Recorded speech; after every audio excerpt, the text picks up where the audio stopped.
Forced to walk up 6 flights of stairs for weeks. That is what residents are dealing with at one NYCHA building as they wait for elevator repairs. And they're told that those repairs won't happen until this summer. All of this is happening in Queens at the Queensbridge South houses in Long Island City. And Queens reporter Elle McLogan has been covering maintenance issues at this complex for months now. And she spoke with frustrated residents and tried to get them some answers. Proud grandmother Angela Glover has lived in Queensbridge houses for 2 decades. Her family has faced their share of quality of life issues from pests to leaks, but nothing as debilitating as what she's dealing with now. When I go down, I have to take one step at a time.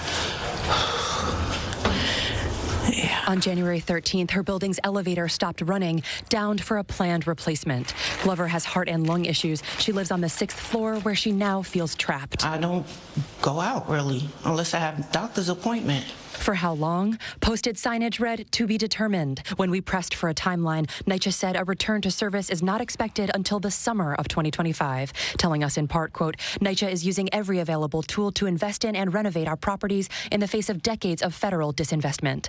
They tell us they're prioritizing residents' quality of life. Glover doesn't see it that way. How do you and your neighbors feel like the treatment is from the management? We don't get any treatment. They treat us like we're invisible.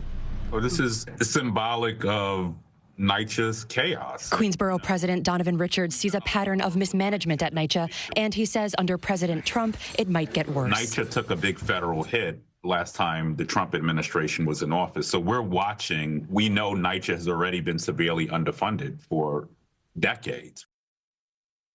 And we mentioned earlier that Elle has been covering this issue of maintenance problems at this complex for months now. What else have tenants that live there been telling you, Elle? Christine, I've spoken with residents across the complex who have security issues. They have mold, they have leaks and more, and they feel it takes way too long for NYCHA to come and send help. And their feelings line up with our research. Data analyzed by CBS News New York has found it takes on average more than a year for NYCHA to complete a repair. And extra attention is needed at Queensbridge, which is not only the city's largest public housing development, but the largest public housing development in the nation. All right, so all of this work needs to be done. What is NYCHA doing about it? NYCHA says they're getting quicker at repairs. They say they're holding meetings about the elevators, and they're even offering stair climber devices for tenants on the upper floors. But still, there's clearly been a breakdown in communication here because the tenants feel like they're relying on word of mouth and feel out of the loop. They want to know why things like temporary relocation or extra support were not a part of NYCHA's plan. Do you know what a stair climber device is? What is that? I had to look it up. Yeah. It's a seat with wheels. Oh, okay. But I've been told from some of the residents that they have to go to the office, they have to wait for one, yeah. And then it's cumbersome. It's cumbersome. It's cumbersome. And some of them say we prefer just not to even go downstairs. All right. Elle, thank you for that. We do appreciate your research.